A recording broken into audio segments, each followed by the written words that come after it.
অনেক অপেক্ষার পরে আমাদের চা চলে আসলো।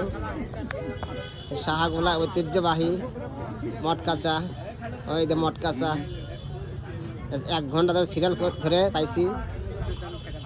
এই যে শাহগোলা চা আজকে পাইছি, এই যে বট গাছের নিচে, এই যে জায়গায়। এখানে অনেকক্ষণ দেরি করতে হয়। আর ওইদিকে আছে বাটপাড়েরা, ওখানে খালি দিয়ে যায়, চা দেয়। ওখানে জামাতো চা দিয়ে দেয়, অফার দেয়, সব বাটপাড় হলে। আর এটা হচ্ছে অরিজিনাল গাছের নিচে।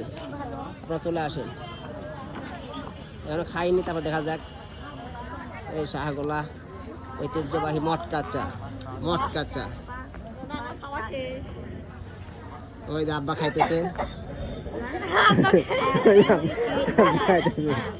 আমি খাইতে পারিনি। ওই যে আমার চা ওখানে আছে,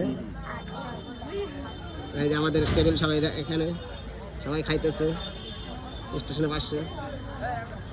ওকে ভাই।